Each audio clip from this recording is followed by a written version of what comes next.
Hi everyone and welcome to this channel. In today's video, I want to show you how to use position absolute for your components inside auto layout frames.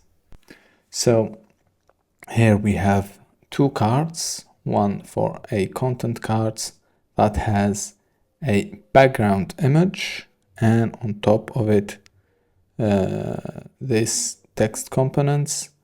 And then here we have a simple pricing card and we have this component that is outside my card frame in offset. So let's go here and let's see our layers. As you can see, we have one single frame that is the parent of all the components. And here as a background image, we have a frame that has an overlay and the background image. All right. And the most important thing is that they are in the same frame that we are going to convert into auto layout.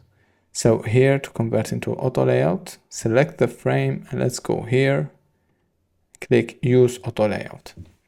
Here Figma in the new update, as you can see, has turned my background image into absolute position. Okay, let's remove this absolute position here. And as you can see, we have a problem with our auto layout. As you can see, my layers are under the overall frame. All right.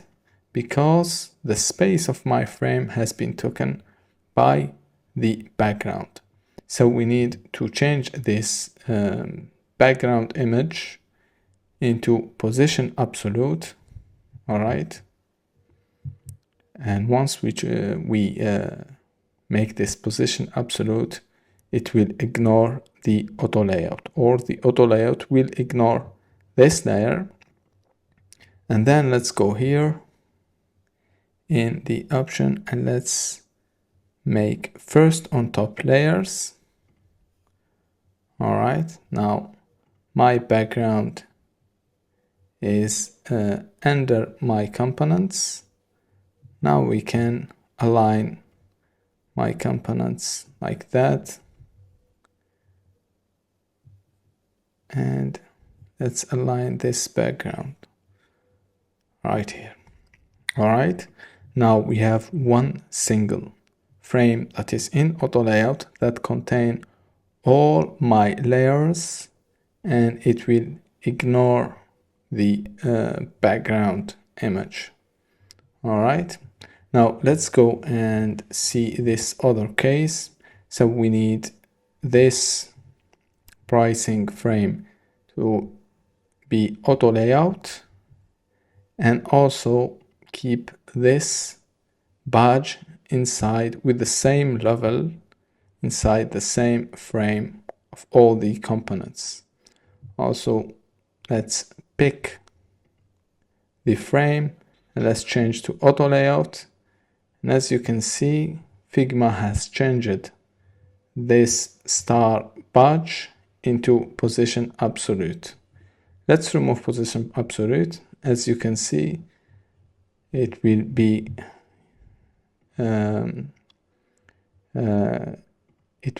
not ignored and put in the same level of all my components. Now let's go and change it into ignore auto layout or position absolute. And like that, we can align it in the space of my components, whatever we want, without affecting the overall container that is in auto layout. All right, so that was the application of position absolute. Thank you so much for following me until the end. Don't forget to hit the like and subscribe button, and I will see you in another video.